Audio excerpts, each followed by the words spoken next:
Best job I ever had. Best job I ever had. It's Bus Call with Corey Kent. No yelling on the bus!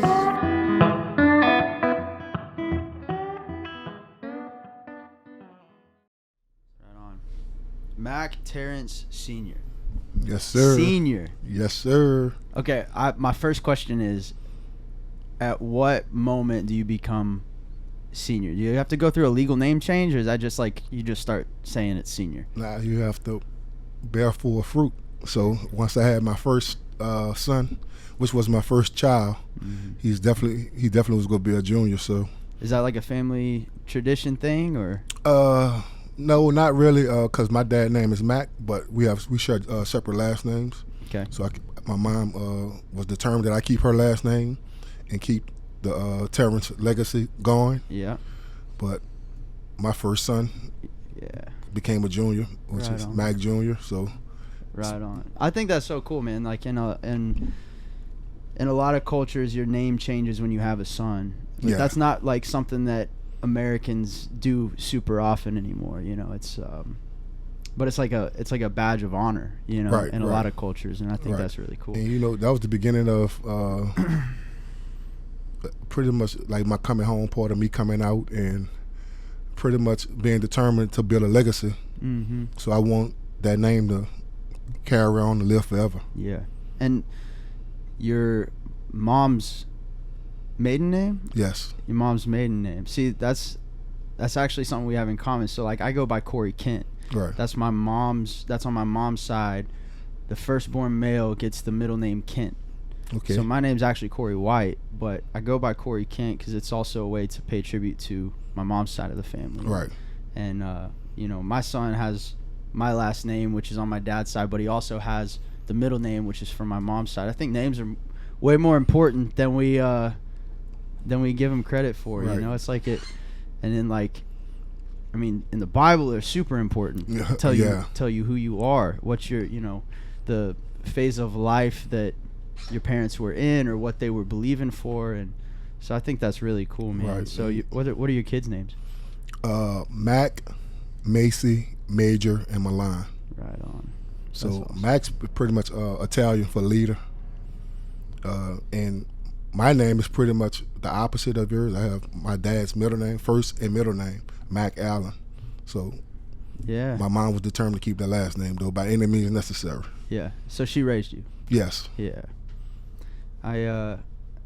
A similar.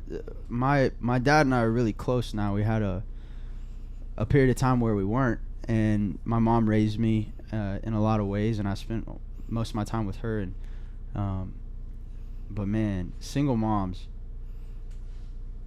What strong. I look back on, like, I mean, I'm married, I got kids, I travel a lot, I'm watching all the things that my wife does when I'm gone. Like it's a lot, and then it's a lot even though I'm coming home at times and able to relieve and tag team, and I just look at single moms and I'm always so impressed, man. It's such a thankless job, and it's so tough.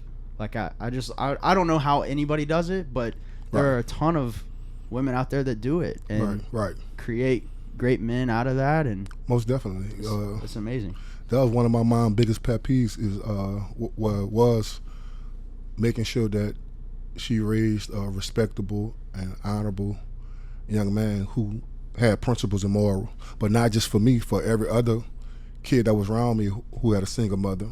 We all lived by the same rules, principles, morals, respect, honor, and cherish one another. So my mom instilled it in all my friends, and so also their moms did the same thing. Because by me growing up in the Magnolia Project, most of my friends come from out of single-parent households. So we pretty much helped our moms raise us, so we held each other accountable as kids. So if one do something, everybody got in trouble. So we didn't want no whipping, because if you get a whipping, it's not by one mom, it's by 10. Banded together. Yes.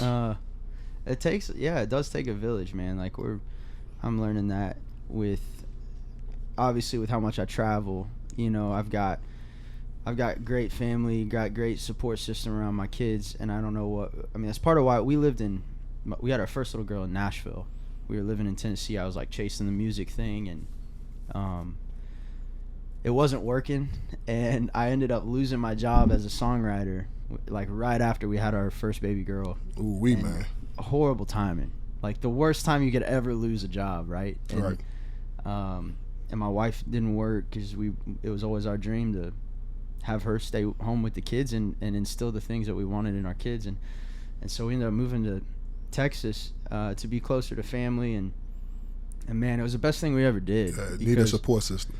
For sure. And you know, I'm only great at certain things. As father, I have a bunch of other men around my little boy that are going to be able to teach him things that I don't even know. Like there are certain, my father-in-law's great with boats. I know nothing about a boat. Like he's great with anything with a motor, and that's not my thing. I'm super creative. I can pull a song out of thin air, and a lot of people are like, how do you do that? Well, I look at a motor and I'm the same way. I'm like, how do you make that thing work? I have no idea.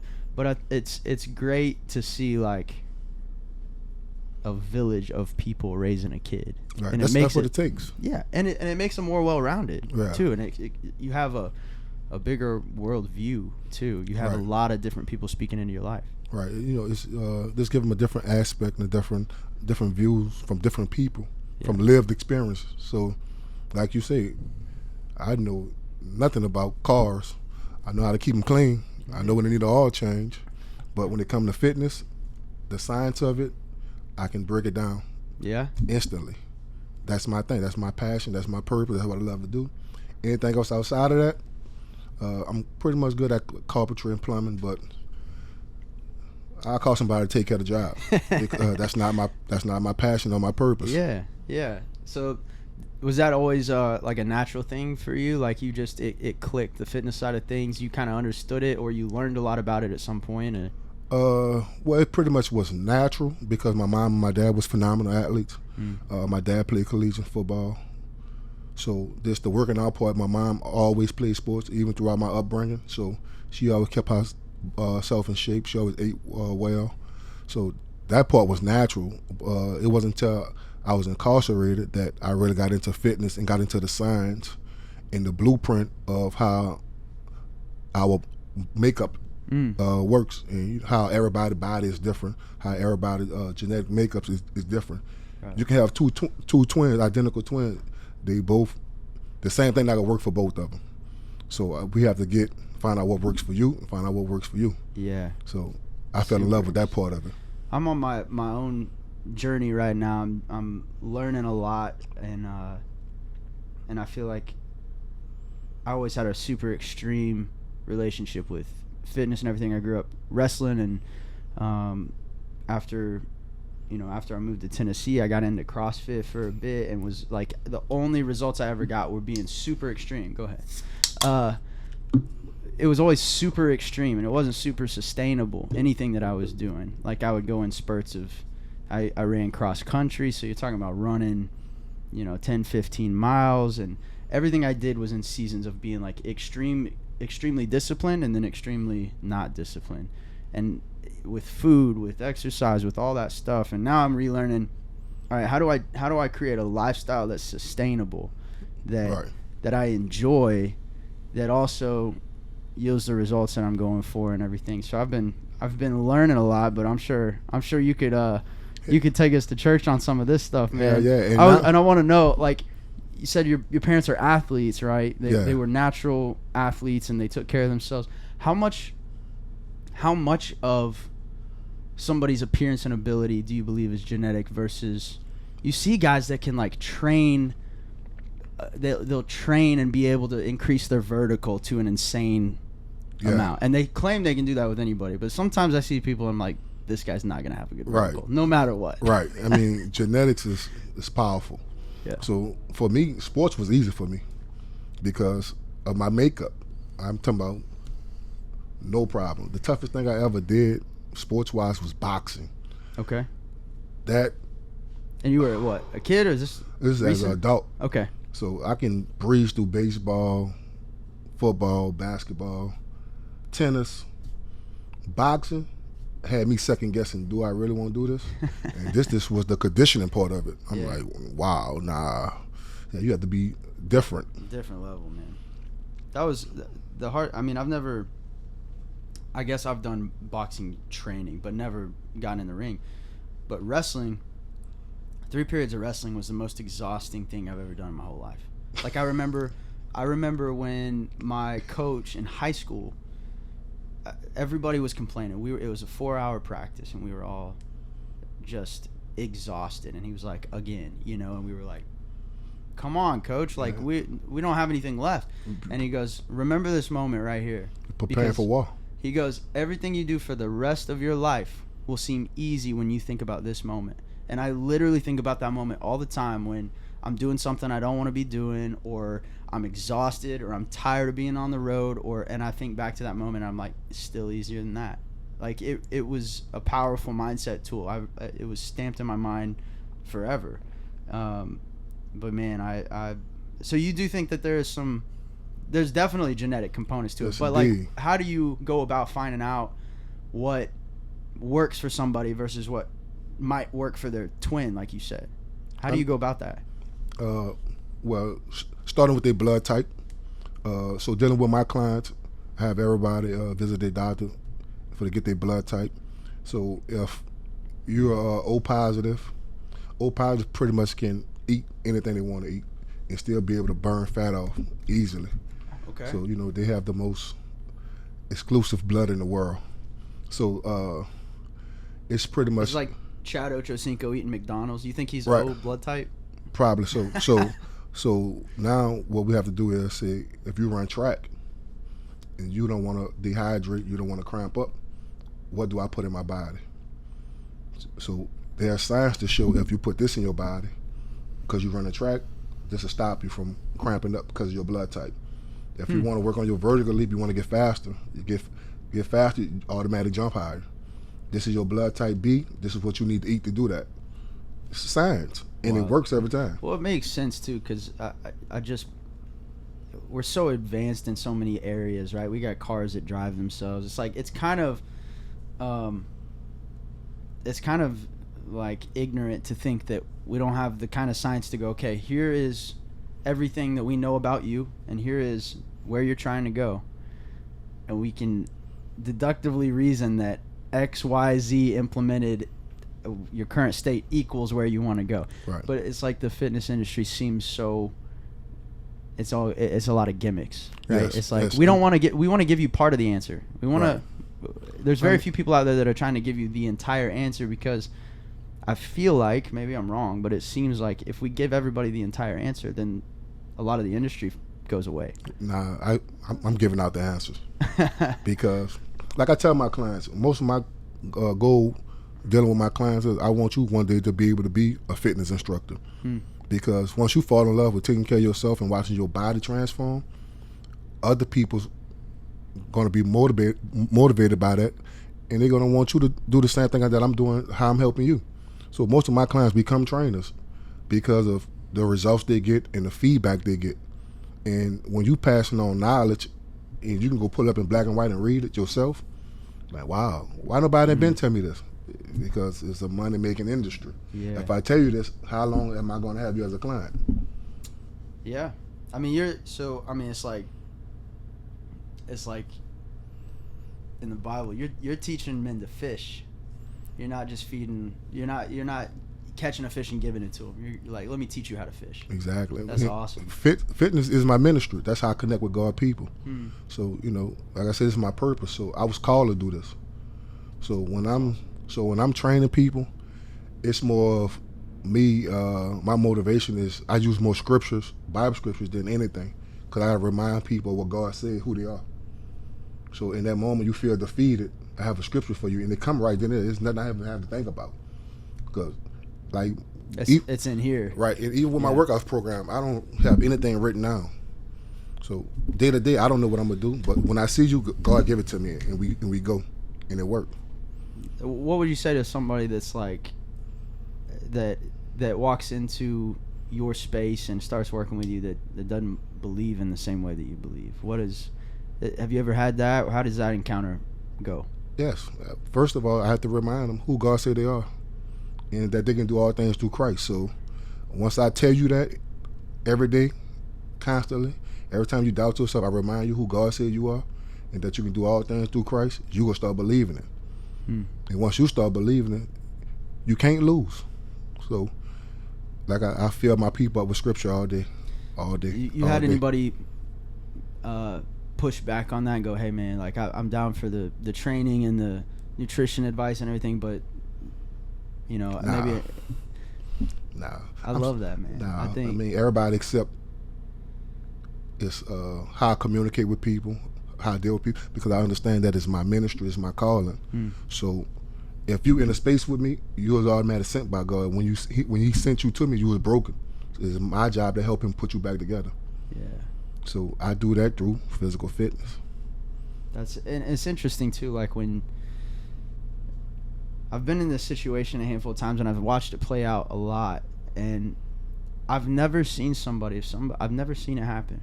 Somebody walks up to a stranger and says, hey, can I pray for you? Right? There's something like transcendent about that. Even if I've watched people that clearly don't believe the same things, somebody walks up and says, can I pray for you? And they're like, you know what? Yeah. It's like, yeah, if that person doesn't believe in God, they're going, you know what? If there is a God, this definitely can't hurt. Right. Right? And that's man, that's powerful that you're, I mean, it's so simple, but it's not common. What you're doing is not common. That's awesome. And so we got to back up, because we got to talk about cultivating youth. We got to you're giving them the DNA of it, but it's called cultivating youth, right? And yes. And we were walking through the arena over here, and guy driving the forklift, you know him, lady walking down the hall, you know her, and I was like, wait, you know all these people? I thought I was giving you a tour of this place, and you know all the people in there. So this is your city. Yes. Like, you're born and raised here, you know the people, you know the heart of the city. So one, just tell me about New Orleans. Tell me what's it like growing up here, what's it like now. Just kind of assume I know nothing. New Orleans is a phenomenal place to live. The media tell you otherwise, but it's filled with so much culture, so much rich culture, so much love. Our people are very loving. They care so much about our city, about other people. For me, growing up, I grew up in the Magnolia Project when this was the Magnolia Project, this in the Cash Money era, the No Limit era. So it was challenging because you had to make great decisions, but not only for you, but for your friends as well. You had a lot of temptations. You had, drug dealing, you had nice women, and as a young black boy growing up, that's what we see. That would catch our eyes. But like I said, I had a mother who didn't play. So I was more afraid of my mother than I was scared of the police. So I didn't want to disappoint her. So I had to do the right thing. So like I said, New Orleans has a lot of culture, but it get toned down a lot in the media with petty crime. But when you, if you on the side I'm on, and I connect with the community, connect with those kids who are in like the juvenile facilities, and you sit down, you listen to their story, like, this is not a troubled kid. He just come from a broken situation. Like, I have met, in the last 2 years, I have met kids at 7, 8 years old who pay bills. That told me apart, because I have 4 kids. My oldest son is 9, and only thing he worry about is what he's putting on tomorrow. That's the only worry he have, and that's not a worry for him. It is, he have so much to choose from. But when I meet kids his age that are in jail for selling drugs or doing petty crimes, breaking in cars, stealing stuff because of they have to pay their mother bills, that's hard. That really touch me in a way where I'm like, how and why are we failing these kids? So is there, you see like a common theme through those situations? Like, is there something that's like contributing to that I mean, people just, like me need to be aware of? It's just generational curse. So most kids I deal with come from single parent household. Their parent came from a single parent household.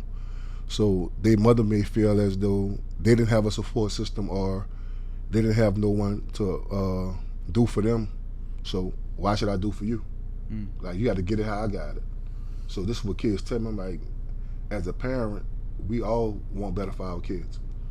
I don't want my kids to have to witness the things that I witnessed and go through the things I went through. So I'm up at 4:30 every morning, open up that gym because I'm gonna make sure that they have everything that I didn't have, and that's a proper education.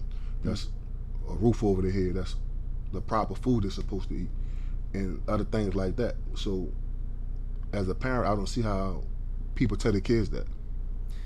And man, you're doing something that you're giving your kids a different upbringing than you had, right? Yes, like, sir. That's, when you talk about the generational curse, like, did you know that was your calling, like, to do it differently than what you saw? Did you know at a young age, maybe even, that, like, hey, I'm gonna do this differently? Or is that once your son was born? Or Nah, at a young age, I saw it.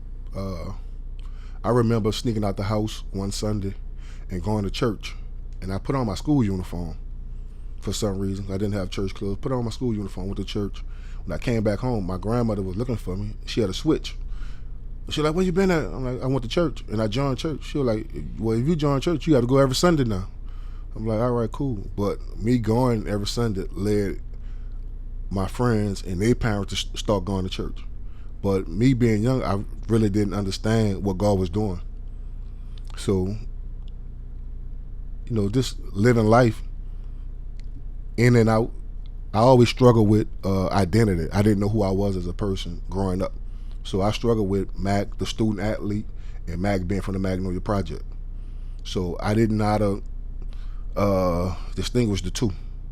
So I'll bring Magnolia Mack, where the student athlete, in the student athlete space, when he didn't need to be there.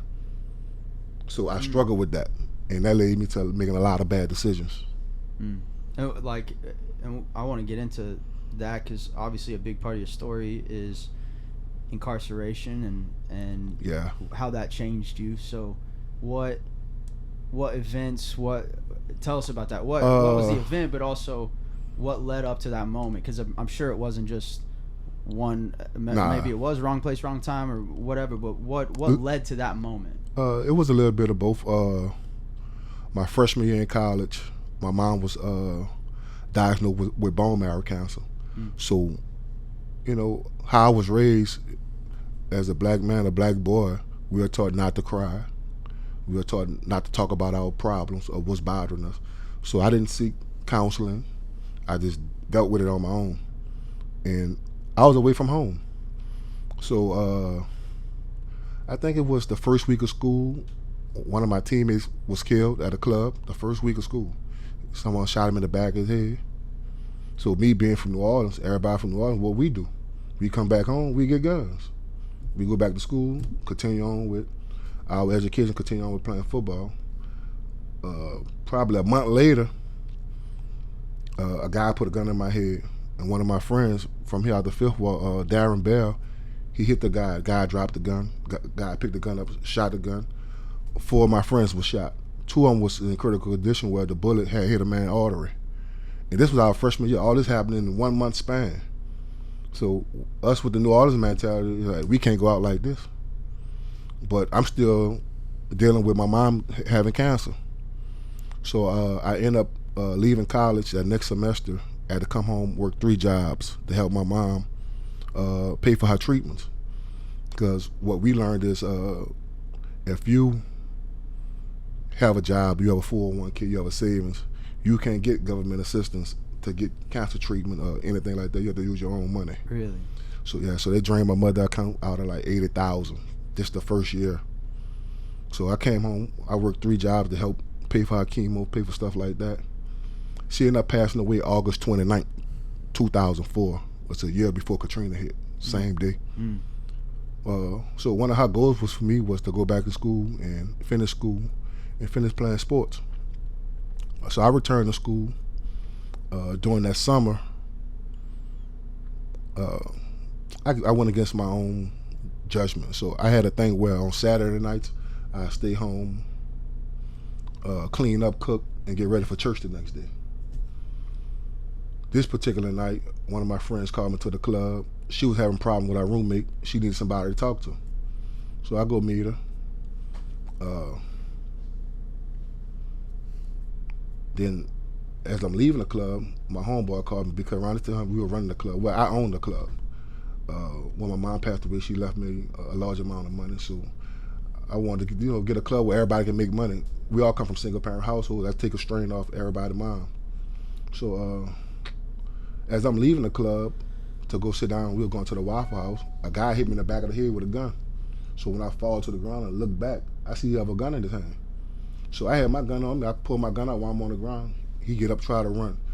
We wrestling for the gun. The gun go off and hit another guy. Shot him like 7 times. So the guy ended up dying. I went to jail that night. So while I was in jail that night, one of the guards come at me like, man, how you got away? They said they shot at you over 100 and something times. I said, man, that wasn't me. That was God. Had to be. So, but right before that incident happened, and this is one of the most powerful things I tell people, be careful what you ask God for. And make sure you prepare for whatever you're praying for. Because before I left my house to go to the club to even speak with her, I was sit on the edge of my bed and I said, God, I'm tired. I need a break from everybody. It's just too much pressure. And when everybody in the family calling you, everybody needs something, everybody needs some money, or everybody needs a favor.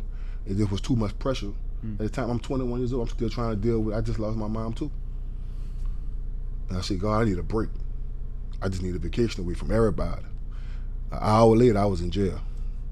Not just forgot about what I just asked God for, and He gave it to me. But it wasn't until I got down on my knees and I put my face on the ground. I said, God, you know my heart. You know I'm not a monster. You know I'm not built like the person who they say I am. All right, try me and know my heart. And after that, the next day, the whole situation was changing. I bound out of jail a few days before Hurricane Katrina actually hit. So while out on bond, the judge gave me a favor. They was trying to put me back in jail because of Hurricane Katrina. Okay, and they was trying to put me back in jail, but the judge gave me favor. So I stayed out on bond for 3 years before going to trial. Upon going to trial, I was found not guilty of the second-degree murder charge, but I was found guilty of manslaughter because he said I didn't call the police before defending my life. I understood that, but it was something the judge told me, and it's gonna stay with me for the rest of my life. He said, Mr. Terrance, I don't know you, but God have a purpose for your life. He said, in dealing just with this case, I haven't been able to sleep the last 60 days. He said, so if I sentence you one day more than what God has ordered for me to sentence you, I think God will take my life. He said, I sentence you to 7 years. The number 7 is the number of completion. While you're on this journey, find your purpose and get closer with God. And I said, yes, sir. But I already had the conversation. I already had the conversation with God, and I was like, God, if I have to go to jail, I know I'm not going to jail. My body is going for to do your work. So I know some people need to be saved there. That was my conversation with God. So I did 5.5 years. In those 5.5 years, I met so many non-believers. I'm talking about didn't believe in nothing. And just watching my growth and them watching my change and my walk led them to God. And I'm like, man, it was all through fitness though. I'm like, this my ministry. Man, have you ever had a? Make sure we get that mic like in front of your mouth when you're talking. Just my question is, did you ever get the chance to reconnect with that judge? Do you know who it is? I never forget it, Judge Chip Moore. I never forget. Have you had the chance to talk to him since? No, I know he retired, but I never reached out to him again. Man, I bet he would not believe where you are now. I bet he would. You bet he would? Yes. I mean, he'd be so happy, man. I bet he'd be extremely proud. And man, we need more people like that in those positions, right? Yes, That- yes. To be obedient to God's word. God gave him an assignment, and he was obedient. Yeah, man, what a story, man. And so tell me now, what's life like? Obviously, you're dad of 4. You're married. Tell me about your wife. My wife is everything. So, so I barely sleep at night. So that's when the time when my spirit connects with God. So when I wake up and God has given me a vision, I tell it to my wife and she make it come to life. So she has a degree in marketing and education from the University of Florida and the University of Tulane. So that's what she does. She does our marketing. She does everything from our website, marketing, PR. She does everything. So, it's my story. She's making it come to life. So she pretty much the rock. She hold it together. She get it done. I show up and do what I do. Mm-hmm. How'd you guys meet? Through fitness. Okay. Through fitness, we met in the gym, in Anytime Fitness, New Orleans East. She was coming to my cardio classes. We met and connected, and it just was her belief in God. Like, she knows the word of God. She stand on her belief, and she was strong in the word and in her belief, and that turned me on to see a woman thirsty for God like that. So I'm like, man, this is my wife. And I told her, like, man, you gonna be my wife. She said, how am I gonna be your wife and I ain't even your girlfriend? I'm like, God didn't already showed it to me, so you gonna be my wife. There's something about manifesting things too. Yeah. There's a lot of power in that, man. I say that all the time. Like when we even, I mean, this is not nearly as important or, lasting as manifesting who you're gonna marry. But when we had a song that we put out as an independent artist, no record deal, no money, we were. Wow, it's her. Yeah. I'm impressed. But yeah, we put this song out, and it became a gold record independently, which means like 75 million units, which is insane for an independent artist who, at the time, I was working at a pavement company when we recorded the song. So there's no other way that happens except for if God gets involved and makes it happen. Correct. And then, so fast forward, it lands us a record deal, and it goes to country radio. So we are an independent artist that just signed a deal, and they're taking a song that's already been out for a while. Now they're putting it on the radio, and now we're going up against the big dogs, like the names that I've heard on the radio since I was a kid, and they're putting my song up against those songs. And I just remember the first time somebody asked me about it, they're like, do you think it's going to do well? And I just remember going, it's going to be a number one. It's going all the way. And did I truly believe that in the moment? I don't know.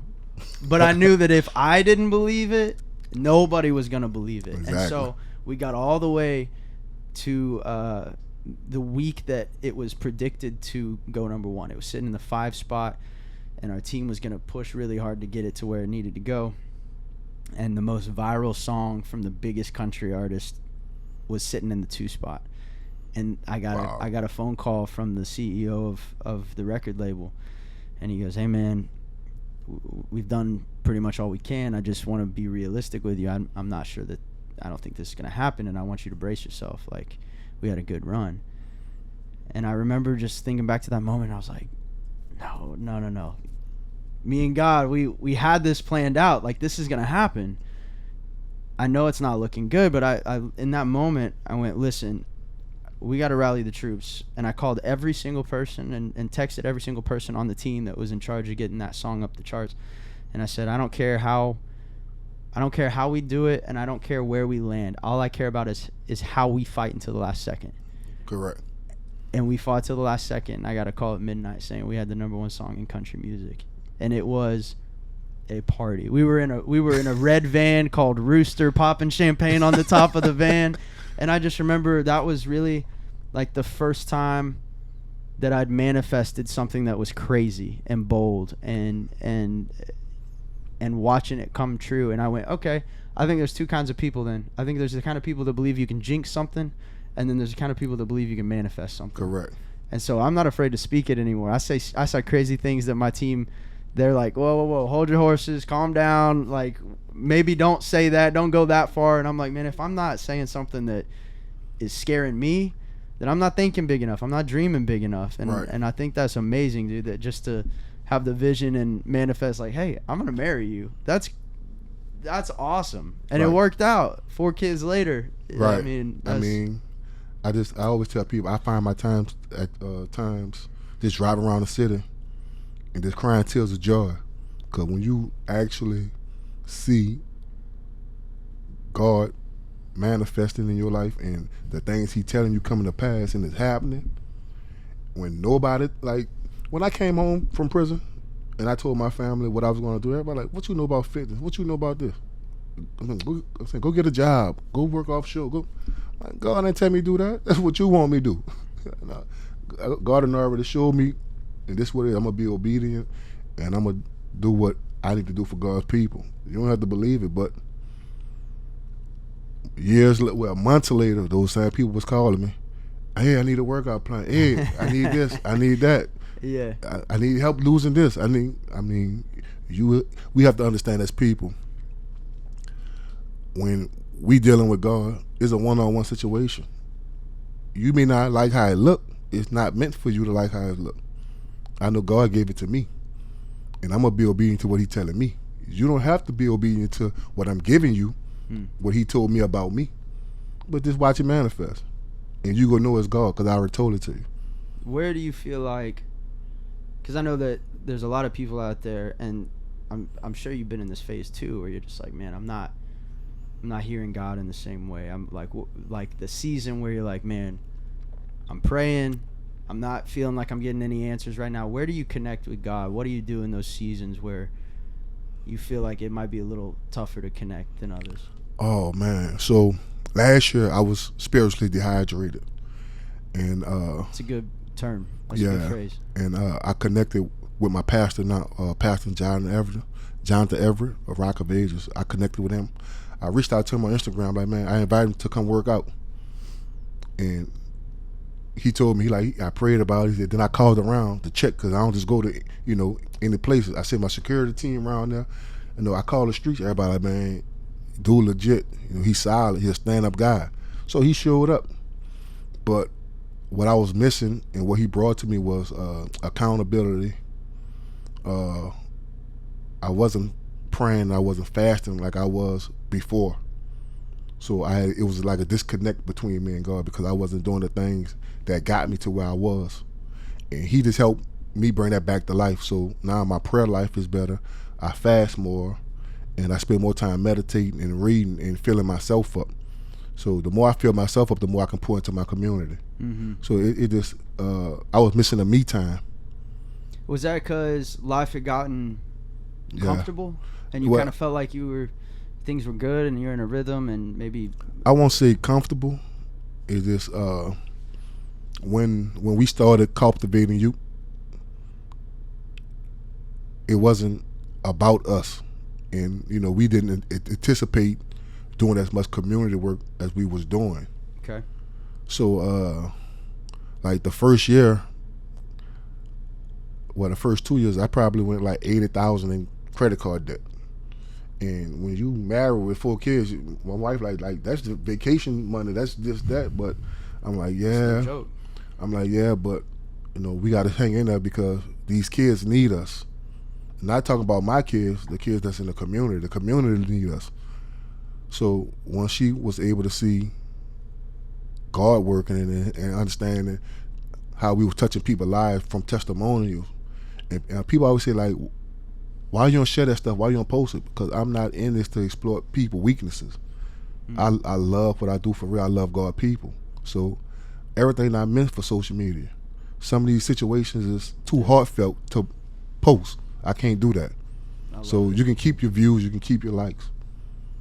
So, Man. That's good. Not everything's meant for social media.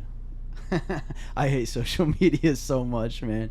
I think there's a lot of, and this isn't a knock on anybody that that is doing great things and it is being captured on social media. But I'm with you, man. It's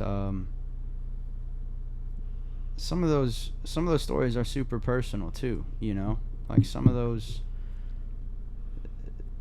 stories, we did a thing for a while called Love Accordingly, and basically what we did was, this was at a time where we didn't have any money to be doing this, and my team was going like, hey, you probably shouldn't be giving away $100 bills because there's no tax write-off for it, there's no, like, this is not smart, okay? But what we would do was the first $100 that we would make selling t-shirts at a show, we would put into a bag, like literally a Ziploc bag, and we would, whenever we would see some need anywhere, there's no, the thing I didn't like about charities was that there were all these guidelines on what you could give to and what you couldn't, and I was just like, no, forget that. We want to help people in need wherever their need is, right? So right. we would meet a mechanic that had a son. It's a real story that was born without a tailbone and was getting bullied, and like, we can't do anything about that. We gave $100 bill to him and said, hey, anytime you want to come to a show, we're here for you, right? Like, we want to encourage your son, fight the good fight, keep his spirits up, and we started posting these kind of stories, and then over time I've wrestled with does the good that comes from sharing those stories, like, is there more good that can follow now that somebody knows that story, or is that me doing that? Like, I don't think my heart was, I want people to see that I'm doing something good. So I think that in those moments it was okay. Yeah. But I do wrestle with that of like, not everything is meant for social media, and so we kind of gone quiet on it, and we still help people in need, but it's a fine line, right? Right, but that was a great story to post, because what he's dealing with, especially dealing with the bullying, you're able to get more resources to help him, and also help those other kids, because kids who bully kids going through something too. They need help as well. So that's a great story to post, because, like I said, you're able to connect with people that have resources to help him. So that's a phenomenal story to post, because it's not really exploiting him, but it's more of a cry for help. Yeah. Like, how can we help him? Like, I don't have the resources to help him. So is there somebody out here who with some type of program that can help this young man? So that's good, man. Well, obviously you knew. How do you know when we were walking around and you were saying what's up to all the people inside the arena? How do you know these people? Oh man, well, I was a phenomenal athlete, so I know a lot of people through sports. I played sports pretty much my whole life, but the work I have been doing in the community through fitness, through cultivating youth, is we try to be everywhere, and we connect with people. If you pull up to my facility, you come to my gym, there's a 99% chance me or my wife are going to be there. So we always on hand. So when people have a need and they call our phone or they show up, they're going to meet us. That's cool. So what would you say the ultimate goal? What's the moment that you're going to go, hey, I think we've really accomplished what we set out to accomplish with cultivating youth? Do you have that super zoomed out goal, or is it just step by step? Yeah.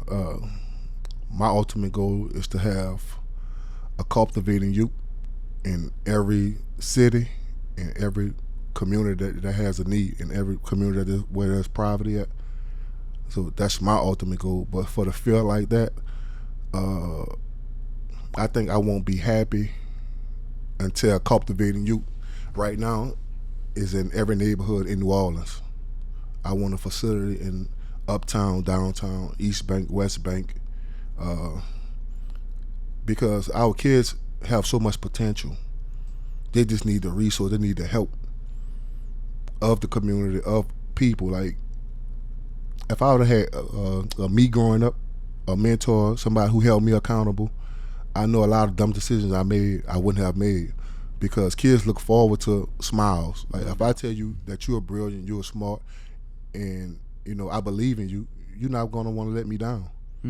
So kids need that to look like kids. I have met kids doing this work that parents have never told them that they love them a day in their life.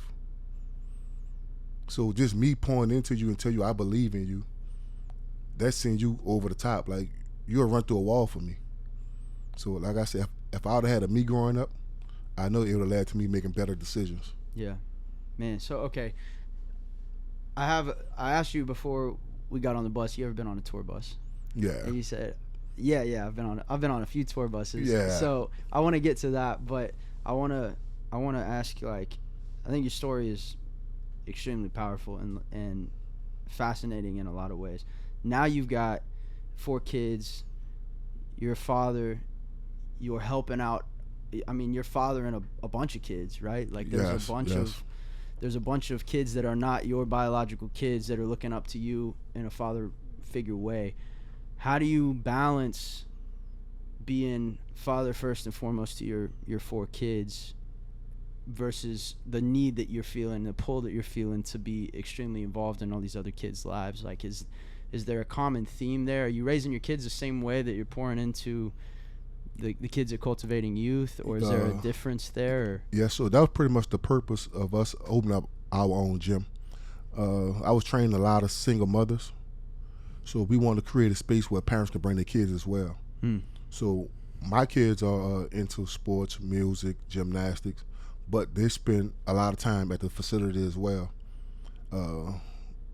They do great with the other kids. It's more of a family. The whole gym is a family-oriented gym. So you may come to the gym, you may see a stroller, you may see a couple of car seats, and you'll see a lot of kids running around playing. So we have probably more kids at the gym than adults. So my kids spend a lot of time at the gym, so I'm able to father them while I'm mentoring as well. That's amazing. I didn't realize that the single mom could show up and get a workout in and have her kid around a great culture, and other kids that are probably in similar situations. And I mean, that's community. Like, you're just using fitness to build a true community for people that don't have one. Right. I tell fitness is my ministry. Some people use a church, some people use other things. My gym is my ministry. That's how I connect with God people. That's awesome, man. Okay, so tell me about your previous tour bus experiences. Whose tour bus have you been on? Oh, Cash Money. That's the only tour bus I've been on. I'm probably the #1 Cash Money fan in the world. So, I grew up in the Magnolia Project. I'm close friends with Hot Boy Turk. Close friends with Soldier Slim.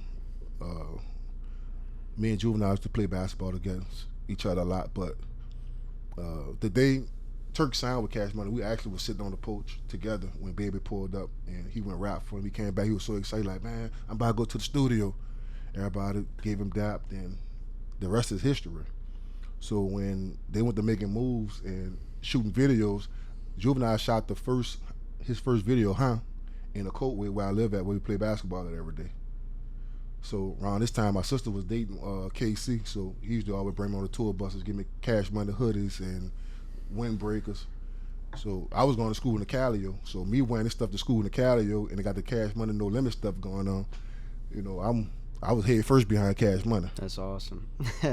So you keep up with those guys? Oh yeah.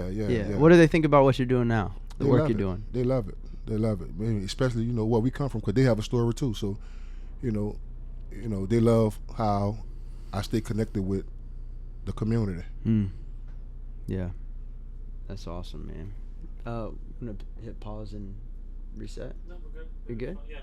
Right on. Is there... I just kind of want to, this has been awesome, first off. I don't know what I expected, but I didn't expect to be able to go that deep. You know what I mean? This is great. Thanks for having your guard dropped and getting real with us.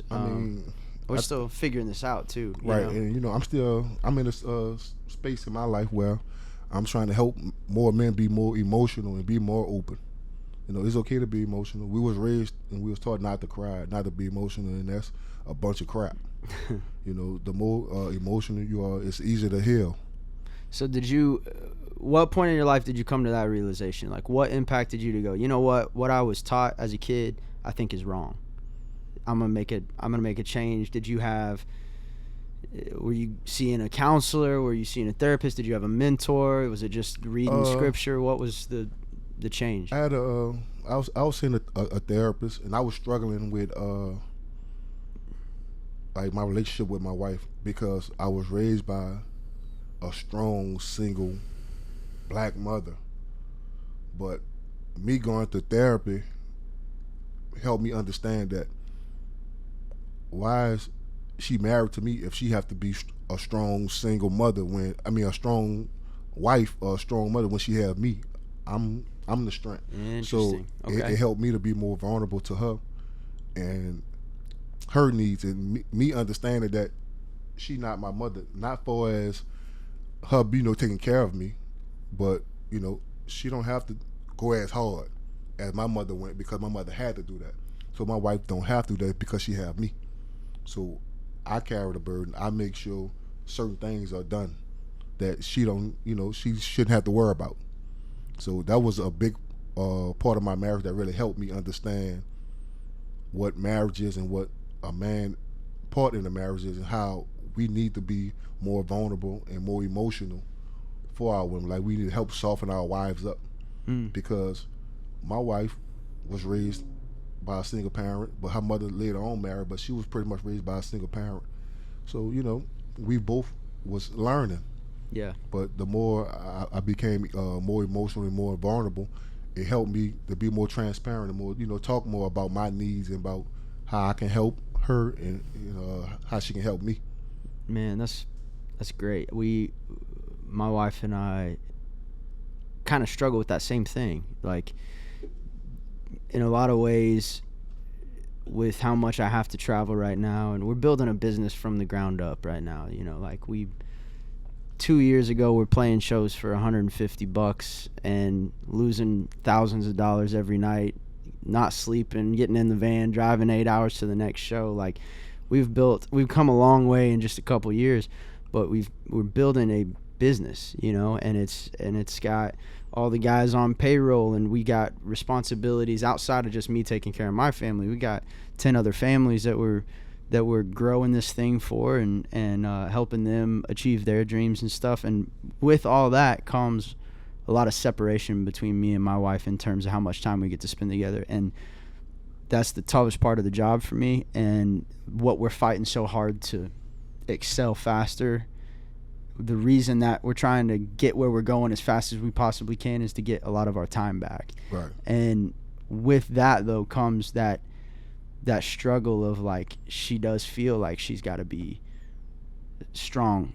She does feel like that, husband's not around this weekend because he's out working, and I got to lay down the law. And she's, come to me a couple of times and been like, man, we got to figure something out, because that's not how I'm wired. That's not how I want to be. That's not what I'm called to be. And so we're in the middle of that, to be honest with you, trying to figure out, we talked about it last night. I go home every chance I get.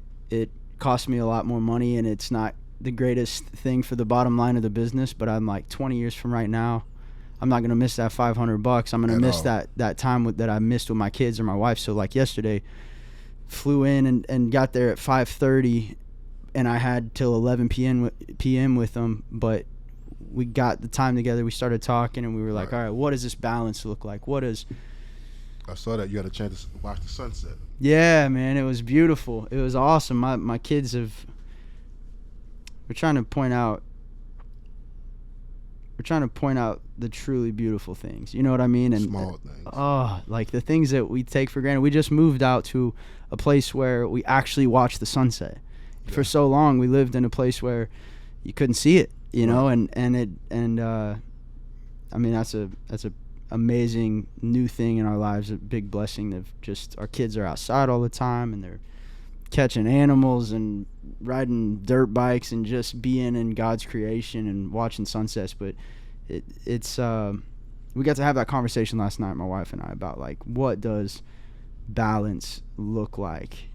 And it's like, I'm not sure that I'll ever be able to attain true balance, but it's like you can't ever stop fighting for it, right? And trying to figure out what that is. My last question to you would be, like, what what would you say to somebody trying to find work-life balance? Because clearly you have a lot on your plate. You're serving a lot of people. You have a family. You are married. You're trying to keep all those things healthy, and you're trying to build a bigger and bigger platform, just like a lot of people in their business or in their own careers. Like, what's the is there work-life balance? How do you define that? The first thing I do is when I walk in my door at home, business automatic stops. No phone calls, no anything about the gym or cultivating you. I'll deal with that tomorrow. Now it's about my wife and it's about my kids. So when I started doing that, everything else started getting better because now I'm able to focus more and put more attention into my wife's needs and more attention to my kids' needs. You know, just for those few hours, it really don't take much because it's the, like you said, the small thing. Like you was able to go back home and watch that sunset, and your wife took that beautiful picture. That's priceless. That's priceless. So it's just, you know, finding the balance is understanding what works for you, and also just listening to your wife's needs. Like she have needs as well. So once we listen, become better listeners, and you know, just stand on business when it comes to our family and our family needs. Like that time is very important. So we have to know when to cut it off. Right on. Mack Terrance Sr. Dude, thank you so much. I'm so excited for people to listen to this conversation. We're stacking them up right now. We haven't even released the first one, but I can tell you for a fact there's going to be a lot of people that get a lot out of this. So I appreciate you taking a chance on us, a bunch of people you've never met before, right? Coming in here, telling your story, and being open with us, man. I'm excited for people to hear it. So, thank you. Let's go walk around and check out the venue and meet the people of your city. Hell yeah, let's get it. Right on.